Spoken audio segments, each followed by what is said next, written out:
Hello guys! So magluluto tayo ngayon ng kinamatisang chicken. So, nailagay ko na yung ating luya.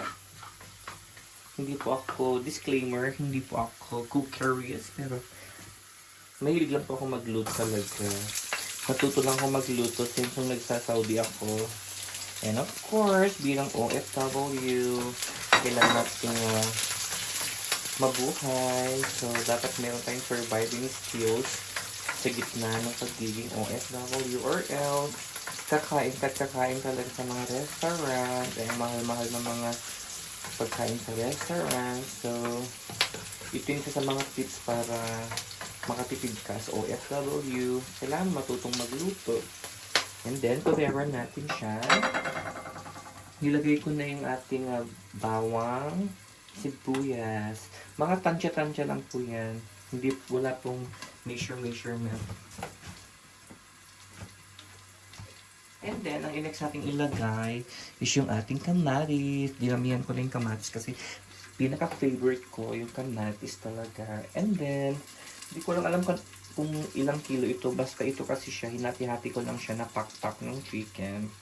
So, siguro mga 500 gram or basta, tinansya-tansya ko lang itong mga to guys ha. Hindi pa ako expert. Gusto nyo mga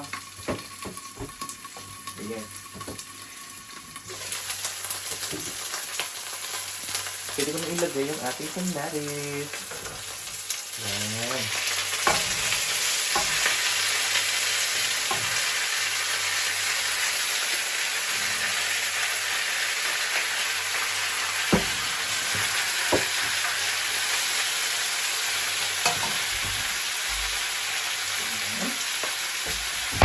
Kailangan natin ng patis. Ito yung patis namin dito sa Germany. Lagyan ko lang ng mga ganito kadami. Maybe. Punta natin. Ayan.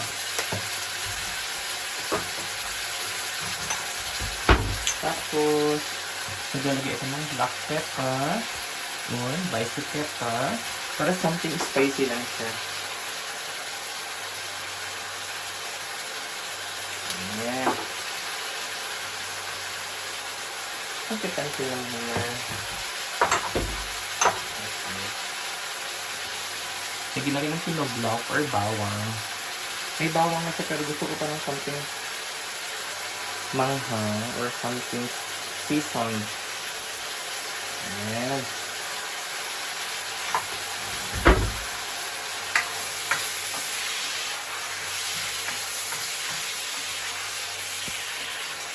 Hintayin lang natin siyang kumulo ng kumulo. Kasi magtutubig naman yung kamatis. So, di ba ako maglalagay ng tubig siguro or baka maglagay pa rin ako ng konting tubig. Konting tubig lang yung natuto guys para pangluto talaga yung kamatis. Ayan.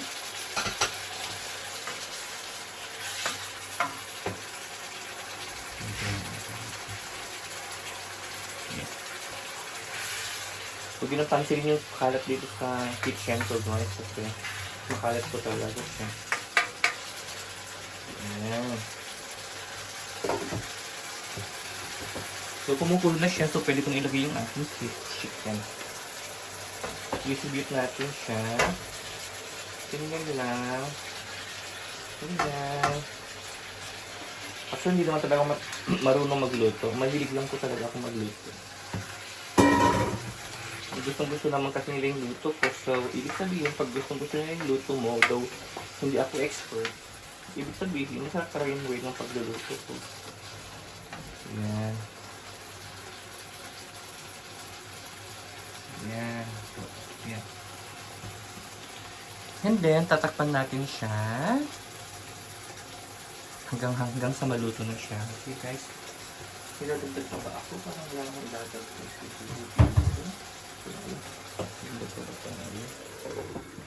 Pero gusto ko siya lagyan na lang natin siya ng ng laurel pang lang for taste lang.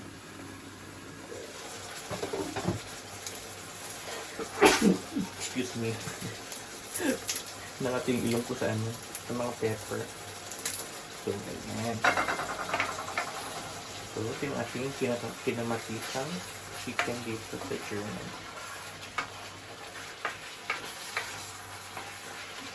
Ganyan mo.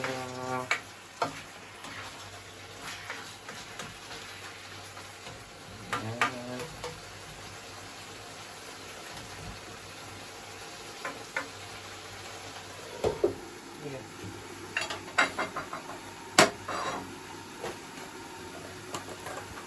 Ayan.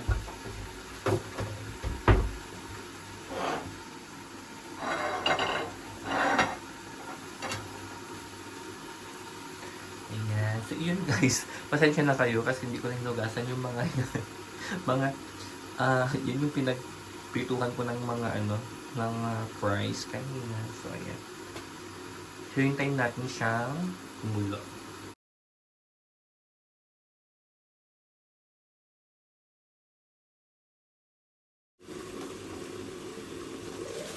So, check na natin kung pwede na. Pero I think hindi pa pwede. Kailangan natin pisil-pisilin yung i-mash natin yung mga tomatoes para mas lumabas yung kanyang water. Para siya yung magluluto doon sa doon sa chicken natin. Yeah. Well, masarap lang ang luto ko. Walang tapon sa mga luto. Charot! So, ayan ang chicken. Yeah.